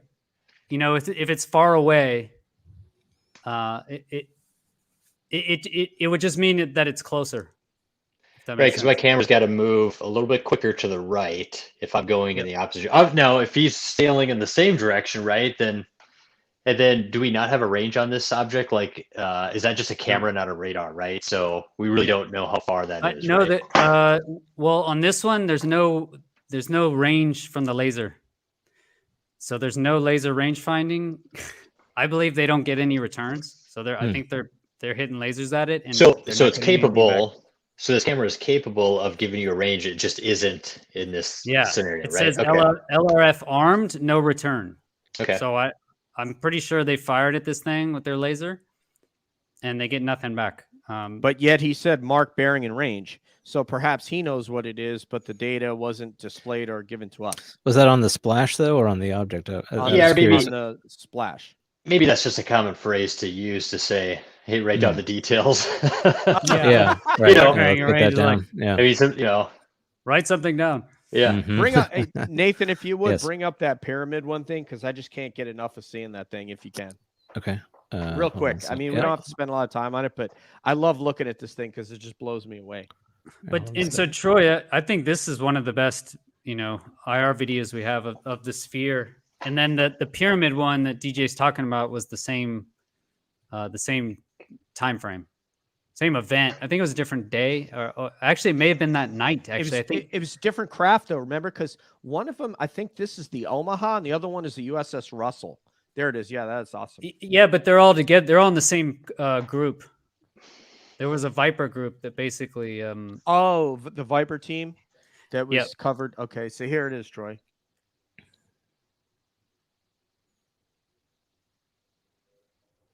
Sorry, this is Yeah, all that- news clip. that Yeah, wasn't the see if full you one. can That's- find a different version, the one that shows the Yeah. whole. There's the Yeah. rest of it here. I don't know if I'm going to That's do that. clearly like, a close-up on of a such- piece of confetti coming down. yeah, exactly, exactly. Yeah, That one really blows my mind. That pyramid one. It should have been on Jeremy's or Yeah. George's website. Sorry, I just didn't have it ready. So That's okay. I did a few on it. I mean, Maybe had that this one. this that one Boki down- argument. That's right there, the one that has Jeremy Corbell's logo on it. I don't know if that'll be it, but anyway, I was just curious what you guys think of that. What is your thoughts on that one, Chris? My own just assessment is that the light that they're emanating, whatever these objects are, is just so weird that it's causing these kind of weird effects inside of the night vision devices. But that's what I think. It's showing up as this weird triangle shape. The reason I say that is just because they were it's too convenient that all of the angles line up the same, right? If you measure the angle of that triangle right there and you measure it, it's basically the orientation appears to be the same as the other ones. Does that make sense? Mhm. It seems like Yeah. it's inside the Thank bokeh effect, however you say it. Mhm. It appears like it's just so coincidental that they're all lined up at the same angle. Right. So that's why, to me, it seems like there's some effect. I guess it could be triangle or pyramid shaped craft happen to all be in the same angle. That's same angle. But I think, more likely is that it's those circle balls. Hmm. But the light is just so weird that it's non-compatible that it's causing some weird effects on the microplate. So is this somebody on the ground filming this? This is a or Navy in ship. their cockpit? Okay. This is the USS Russell, and they're using it. You guys can correct me, Chris or Nathan. It's an on deck night vision device that they're looking through, and you see it's the filmed by a map. Navy pilot, from what I understand, Troy. So I think he's just one of the pilots. I don't know if he's a helicopter or fighter pilot. What did this object do? Did it just kind of suspend there, or did it like leave at some point, or is it going like left to right? It's just hard to tell because the angle of the camera. On this, I actually thought that they were just Hit it sitting again, there, Nathan, kind of just one more time. motionless. Yeah. But they said George Knapp and Jeremy Corbell, they said that these were actually following the ship. So basically going along next to the ship. Okay. And then going into the water with them, so mirroring them, and there was multiples of them. Basically, they said that there seemed to be like one that was up high, and it would be kind of like flashing this weird flash pattern, and then the other two would be like just hanging out, not flashing. And once again, Troy, the Navy they're choosing George Knapp is a Peabody award-winning journalist. He's been following the UFO topic for many years, and he has an underling who's a filmmaker named Jeremy Corbell. And for some reason, they have chosen to give these videos exclusively to Jeremy Corbell. And I don't know why, but I'm sure it's coming with somebody on that ship is approving the release of this video. Because if not, I mean, it wouldn't take them very long to figure out who gave it to him. Yeah. Would you agree with that assessment? Is this to me? I don't know. I can't see Either you guys. both I'm of sorry. you. Both of you. We Go ahead, can't Nathan. see you, Nathan. I'm sorry. Both of you. I think Jeremy, they just it was the Viper team, right? So a Viper team is a visual reconnaissance team, essentially. You know, it's like a Tiger team for information. And so basically they were filming inside the CIC. You know, I think it was basically personnel from off the ship came onto the ship. That's is not my what I'm understanding. saying. What I'm saying is if the video was given to Jeremy, somebody okayed that. It didn't. No one just said, "Oh, I'm going to take my private." Oh, you mean like The provenance of the video, and yeah, it was I'm proven saying it up was- hire to it be was- leaked? Yes, it was Approved? authorized for release. I'm not saying the word leak because that means not authorized. right. That they authorized it to be released to him for whatever their reasons are. I have no idea what those reasons are. I don't know. I mean, my impression is that no, they just he got the information and it was unclassified. That was my impression, but yeah, it's interesting. All right, let's look at one more. I know we had a couple others. Let me do one more. Troy, That did so you have a thought on that? He's gotten 2 or 3 videos. I can't believe that's a coincidence that nobody's in trouble. I don't know. I mean, like that one compared to the other ones where they're moving abnormally. This one seems to be sitting there like how I would put a drone over a city or and you know, sometimes we think too, I think the general public like, oh wow, you're in the Air Force, then you know a lot more to a civilian than you actually know, right? It's like, yeah, I had maybe a top secret clearance, but I still don't know anything. Like I'm not like could that be an Iranian drone? I don't know where they're at. But That's not could what I'm that be saying. That's not the question that I'm asking. would there be consequences, basically, right? That's Oh. No. I'm saying if that video left that ship and got to a Dropbox or an email of Jeremy Corbell, somebody okayed that. They didn't just email it to Jeremy Corbell or send it to his Dropbox. That's what I'm saying. They For may 2 have different though. Navy ships. Yeah, but the same Viper team. I don't know. My impression is there's just one guy who was on that Viper team that gave all the information. But that's just a guess, honestly. I'm not even saying that's not true. I'm not disputing that point. I'm saying somebody okayed that up top. I Someone on doubt that it, man. ship. I You mean, say they no? I haven't don't know. been- I've got video that I probably shouldn't have. Oh, flying do you? around. Oh, okay. Well, wait. Flying around and stuff, right? Sure. I didn't Okay. I didn't ask Cat 5 if I could, you know, keep this video or whatever, right? So maybe not. I mean, if a pilot's got a set of NVGs and he filmed it on his personal whatever, maybe not. You can't even can't have a cell phone inside the CIC. I mean, that'd be like taking it in the jock. I mean, that's not the I CIC. thought this was shot out on a Navy ship. I thought it that's was the on deck. Combat But Information Center. Yeah, no. This is from up in deck, DJ. Which one? But I'm saying they're all being given to him. It's not a coincidence. What I'm saying is somebody's allowing that video came off of the CIC. Someone authorized that. It to wasn't leave the CIC. well, the first Not one. in Then. the- I mean, it's possible, right? So I guess it's. I see. No, your the point. CIC is down in the center of the ship, right? So that's Right. So the first yeah. one, the sphere one we looked at was CIC. The Right. triangle one was deck of the Was ship. not. So right. correct. No, I don't think it's CIC. That you're that sphere one. That's up in the deck. Oh, you Uh, think that's up in Well, the what I bridge. read was Whatever it they was call on the that, ship CIC. cockpit. Oh, but- really? I Okay. believe so. I mean, I don't think they're Okay. filming down in the CIC. Yeah, that's you know, what I that read. radar. Yeah, the radar that he was filming. That was the that's the spinning marine radar. It's like Mhm. Sea King. And then I think they just had the other one like up on the screen, so it's not classified.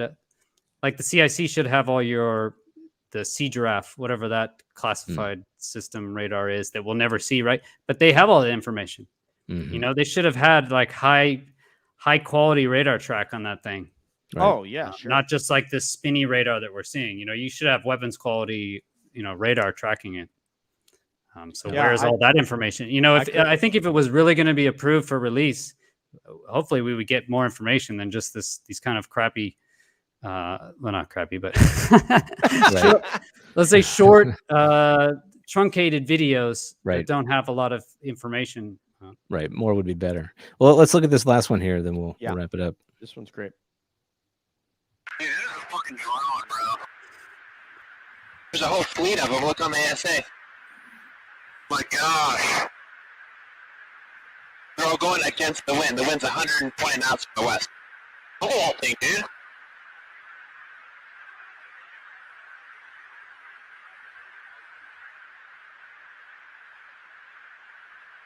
That's not our LNS though, is it? It's not. That is the LNS, dude. Well, if there's like... Look at that thing. It's rotating. All right. Can I ask Troy a question on this? Sure. What do you hear him say at the beginning? 100 When he knot, said- 100 when he knot tests- headwind. No, at the beginning when he talks about it being a drone, or what do you hear? Dude, this is a fucking drone, bro. What do you That hear part? him say? It's an effing drone, bro, is what I heard. He says it is or it isn't. I don't know. It is. That's what I thought he said. That's what you got. Okay, I'm curious. That's a good question. I never analyzed that. That Yeah, I see what you're saying. It It's could the be first either word. one, right? Is or isn't. Dude, this is a fucking drone, bro. Hard to make I don't out. know. I don't know. All right, who wants to take reaction to this one? Chris, I know you've done a breakdown on it. Troy, what do you think of it? Yeah, I love the pilot's reaction, right? Because it gives you that sense of this is different. This is different tonight. It doesn't make sense to me visually. Mhm. You know, I don't know, guys. It's I want to see some of this stuff with my own Right. eyes, and then I want to know what the government knows. Right. Like, let's stop playing games, and then I want to meet the men that are flying these things. You know, like let's get on with it. Right. So I just kind of want to jump to the end, you know, Yep. of the mystery. I mean, I love it. I just you know, let's get after these guys. Let's shoot it down. Let's analyze it and let's get on with it. You know. I like it. You said men though. You think it's humans? If it is, so Ah. let's say it is. Only because I have a small imagination, right? Of just, you know, E.T. and you know, Predator, one of the greatest movies ever, you know. Absolutely. So that's why, right? Because it's implanted, right? I think that's why they're going with UAPs of UFOs, right? I think UFO has from the 1950s, right? It has something to it of sci-fi and not real, maybe, right? So I think they're trying to up their game here. So that's all I could think of, right? Is it seems like technology that would be pretty advanced, and I would love if that's us that has this stuff, and we're flying stuff around and private citizens are seeing it. But I don't know, pretty big universe out there. What do you guys think? I mean, I'm in the same boat. Like the frustration, right? Because there's so many, we have all these little nuggets, these little nuggets, and we've got skilled people who've looked at this and have given some interesting thoughts on it. But clearly we aren't getting the whole picture, and that's just super frustrating. Like, why the breadcrumbs? Why these tiny pieces? And what is the story here? So yeah, I'm with you. Yeah, I think there's just so much evidence. I mean, just keep looking, Troy. I mean, but I mean, you say ridiculous. evidence. Here's where I'm at with this, right? And I'm not as experienced as you guys. You say evidence. Well, evidence of what? Evidence of something unexplained? Yes. But I mean, but what does that mean? Like, why? When I say what does it mean, I say I kind of like why do I care as well, right? Like I've got ice fishing coming up, right? So I'm looking at where I'm going to go. I Mhm. don't own a snowmobile yet, so I'm going to have to walk. Like I've got things on my to-do list. Yes. And until these things start, like Independence Day, until Will Smith joins the Marine Corps, becomes an F-18 pilot, like I don't Yeah. see it as a threat to national security yet, right? So I Right. agree. It's But unexplained evidence, but what's the why behind it? I guess. And Yeah. I'm not trying to be rude. I'm just like, No. not at all, I- Troy. But I do want to say this: Ryan Graves, one of your colleagues in the Navy, just was at that aviation safety conference where he briefed. These things followed us on deployment. We saw them every day for a year. One of them split a formation of two. And first of all, you get into your working airspace and they're there every Yeah. day. yeah. Yeah, I don't know. maybe Yeah. file some hatters, the FAA, and the bureaucratic, government will get involved. I don't know. Yeah, I mean, nobody's hit It one just yet, seems- right? It seems so coincidental, though, that just that there's been, reports of flying saucers for like 70 years. And now we get this video, which is confirmed, valid from the US government. And it looks like a flying saucer. That's just, for me, that's like, Yeah. I mean, so what have the last 70 years been? So like they've been saying that everybody's just crazy, that these people that said they've seen UFOs or flying saucers, it's just ridiculous, crackpots. But now it's like, oh no, like we have a video of flying saucers. So that, I don't know. For me, I just kind of feel very curious as to what is going on. I just want to say I watched a 12-minute video today of pilots. So this was UFO sightings. Every single one of them was a pilot. Military, civilian, foreign military, French, English, and every one of them was saying, this is what I saw. So but I understand from Troy's point of view, it's not hovering over the area where I'm planning on putting my auger in to dig a hole for my ice fishing. But for Graves, he's like, this is existential. It's in my working airspace. Yeah, nobody tell me what it is or why they're there, and is it a threat or isn't it? Right. You could file hatters from now till the end of the century. That's not going to do anything. Well, I was just joking about, getting the FAA involved. Okay. Yeah. The FAA's gone. It doesn't, nothing to see here. Doesn't exist. In fact, the 1986 Japan Airlines one, that guy came to the National Press Club and said he worked for the FAA. He was an official. And basically that 747, this big craft turned up right in front of it. They gave him a turn and it followed him around the turn. Gigantic craft of some sort. He said, you know what? They could wash it away. I still have the teletype of all that audio in my house. They could do whatever they want with the tapes. I still have the actual data. Yeah. And Troy, have you, as a civilian pilot, has there been any talk at all of UFOs or UAPs or seeing balls of light or anything? No. And, maybe I'll start asking now after being on this, right? I was looking for some sort of conversation starter.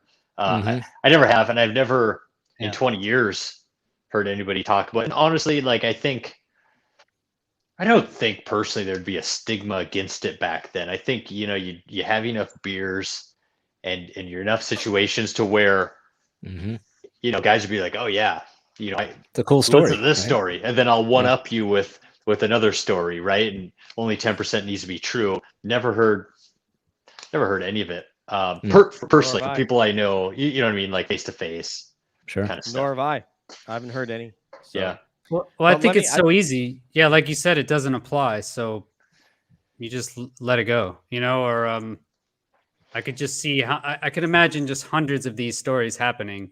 But just like you said, in a bar, people are talking about it. Somebody's drunk. Yeah, I saw this flying saucer thing. It was flying next to me and then flew off. And like just like you said, it'd be like, oh, that's crazy, And then everyone just goes on with their lives, like nothing changes. I really think that's because it really takes somebody to like raise their hand and be like, wait, hold on, It's like everyone's already left, everyone's ready, they're going to the party, but you're like, wait, hold on. Guys, yeah, and if you haven't captured it now you can't kind of prove it or analyze it. And now we're starting to do that, right? And is there any connection between the amount of cameras everybody has in their pocket compared to 70 years ago, the amount of electronic just Yeah. energy we shoot out there. I mean, does it make sense that we're picking up so much more footage than we did 70 years ago? I tend to think maybe. Yeah. I Correlation. also said to them, Troy, if you look at the Eglin range, there Yeah. are more systems with sensors operating on the Eglin range on a nightly basis than anywhere else in the world. And I'll challenge anybody. You have MC-130s, AC-130s of different types. You have F-15s, you have F-16s, you have F-35s, you have F-22s, all operating on one range. And I haven't heard of one. But for some reason, the nuclear-powered Navy ships, they're interested in. So what are you trying to say about I the don't know. Navy? But I'm saying it's not a. There's not a Yeah, there's because some. the UAPTF report indicated there's a collection bias that maybe because the Navy's out there with all these sensors. And I was like, well, then if that's the case, the Eglin range, we should be seeing them every night because there's more sensors on that range every night than any other place on the planet that I could think of. Not sometimes not though, only I day, think, like in a 24-hour period.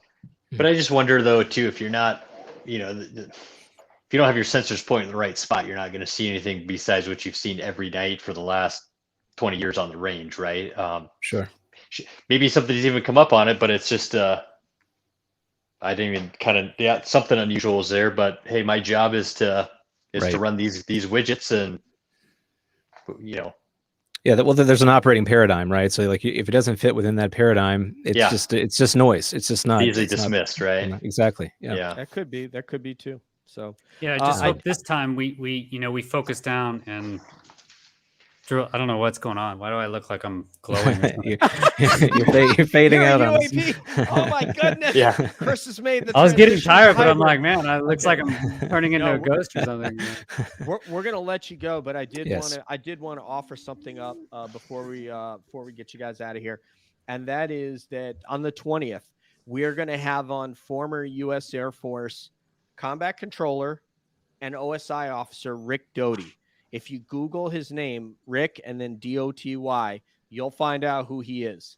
And it's Crash Retrieval Week. So one of our colleagues on the UFO Twitter community has asked everybody to do a show that talks about crashes and possible retrievals. So we're going to bring on this former U.S. Air Force guy. He actually retired from the New Mexico State Police after his twin-tiered Air Force career.